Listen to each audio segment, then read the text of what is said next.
necessity, that in the event fulfillment is no longer possible, then the court may now award to the aggrieved party damages which is equivalent to the value of the object of the prestation plus the fact that because there was a delay on the part of the debtor, damages. But of course, there are certain obligations.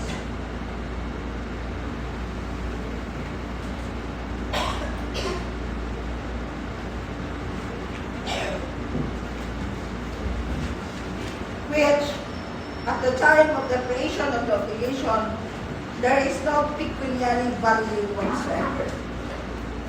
Ano example niya?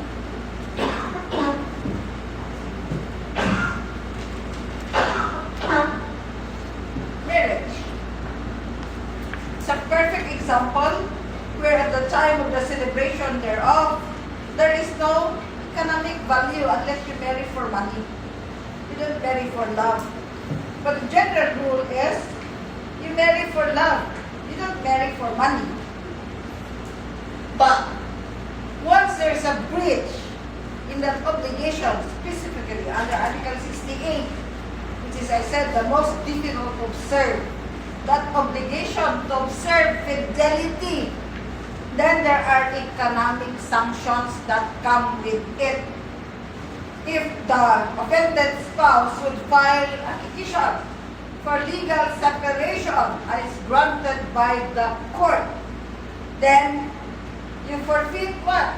The net profit of either, and that is money. There is a pecuniary value. And what more?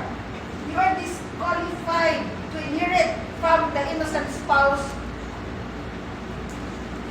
either by testate or intestate succession. Again, may pera pa rin siyang involved. What more? If you were the offended, or if you were the offender, then the innocent spouse may revoke the donation by reason of marriage. There's again pecuniary value. Yet at the time of the creation of that special contract of marriage, no money is attached. So, that is one of the exceptions where object of the prestation must be susceptible of pecuniary estimation. There are questions? So 1157 refers to the different sources of an obligation.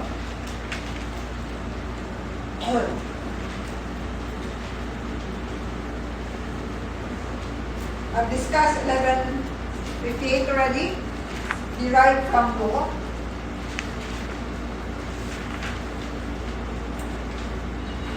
So 1159 refers to the autonomy of will. The parties to a contract are free to enter any kind of stipulations, clauses, terms, conditions, subject only to the requirement that it must not be contrary to law, morals, public order, or public policy. Why? Because in ordinary contracts, the provisions on obligations and contracts are merely suppletory. What will govern, essentially, the stipulations of the parties in the contract? It is the law between the parties. And the presumption is that when the parties enter into a contract, you enter into the contract freely, voluntarily, and at arm's length. What does that mean? That you freely negotiate the terms and conditions of the contract. That your consent is not vitiated by any form of the vices of consent. So what is written in the contract has the force of law between the contracting parties and shall bind them. And, of course, for as long as it is within the bounds of the law, then the courts will not come to their aid because that is what you have agreed exception there. If there is a disadvantage, you have to prove that there was a disadvantage on your part, that your consent is initiated. But the general rule is, what you have stipulated in the contract shall be the law between you. Questions? Now, the only exception to this would be attorney's fees, because generally, the lawyer and the client will just agree on how much can the lawyer demand from the client depending on the type of cases that the lawyer shall be handling. So very common in petitions for declaration of nullity of marriage under Article 36, the standard fee is 250,000 pesos. That's only the acceptance fee on the part of the lawyer. You still have to pay every time the lawyer appears in court, and that's 5,000 or 6,000. But suppose the client decided not to push through with that petition for declaration of nullity of marriage. Is the client required to pay the 250,000 pesos? No. And that can be the subject matter of a complaint in court if the lawyer, which may lead even to his disbarment, if he would insist on the payment of the attorney's fees agreed upon when the case has already withdrawn from court. So this is one exception. It is valid, yes, of course. But then, the services was not entirely required. There was the filing of the complaint for the declaration of nullity under Article 36, but the parties decided not to push through with it. So, what were the efforts made by the lawyer? Of course, the filing of the petition or the complaint. But that's all. Nothing. So the court can be called upon to regulate the attorney's fees. So there is also that quantum meruit. Did you discuss this in your legal ethics? Quantum meruit payment for the services rendered by the lawyer based on quantum meruit.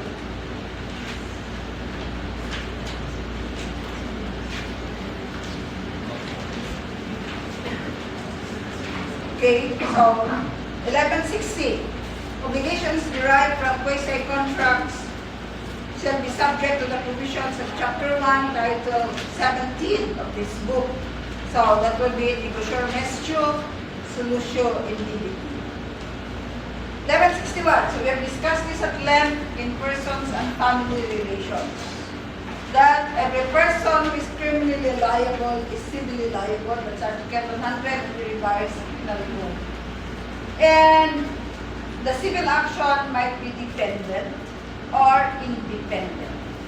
Dependent if it arises from the act or omission complained of as a felony. Then you call that dependent. Dependent because if the civil action, if the criminal case is dismissed by the court, then it stands to reason that the civil liability likewise shall also be dismissed. The prayer for civil liability shall also be dismissed because the decision of the court says that there is no case or that there is the accused is not the author of the crime, he did not commit the crime, or there is no crime committed, so that the fact from which the civil action might arise does not exist, or that the offended party is the state, then there can be no payment for damages. And that is based on the act or omission complained of as a felony, not those civil actions that what we call as independent civil actions. Article 31, where the civil action is not based on the act or omission complained of as a felony, but from other sources of obligation. Then it can proceed independently of the criminal proceedings and regardless of the result of the latter. which can only be proven by mere preponderance of evidence. Article 32, on violation of one's constitutional rights. These are what will grant an independent civil action. It can proceed independently. 33. The criminal cases where the law grants an independent civil action, where the civil action can proceed independently from the criminal case. And there are only 3 under the revised penal code. Then we have Article 24, and of course Article 2176 of your civil code. So those are what we call as independent. They do not depend upon the success or the finding of guilt on the part of the accused, except under Article 29, where the acquittal is not based on the fact that he did not commit the crime, but the fact that the prosecution failed to prove the guilt of the accused beyond reasonable doubt. But that is not one where the court grants an independent civil action. Questions?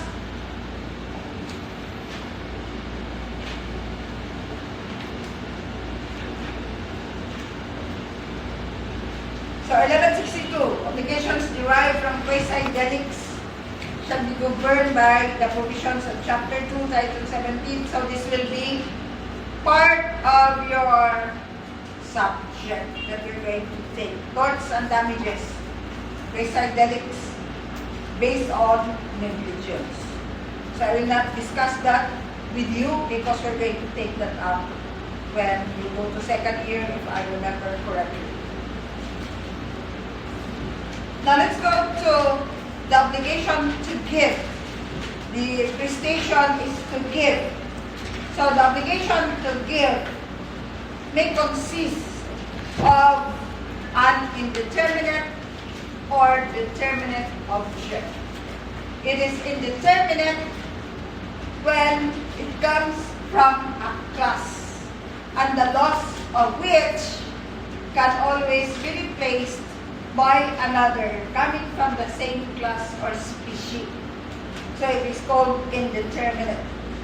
This one is of course indeterminate because it comes from a class or species. And the loss of this can always be replaced by another one.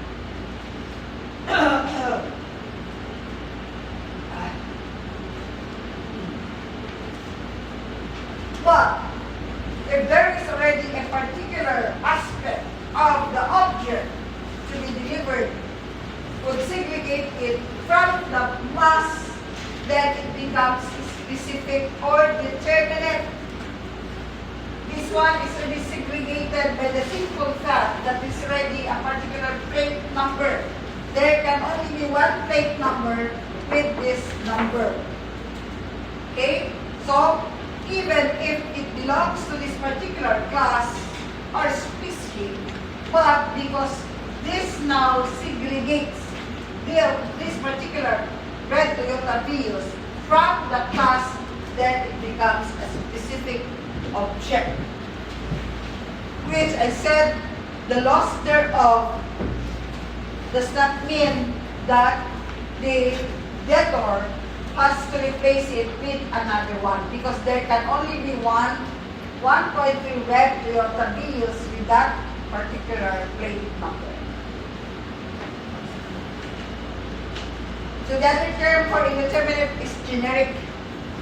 Now, if the obligation to give consists of a determinate object, the debtor has 3 accessory or incidental obligations. Prior to delivery,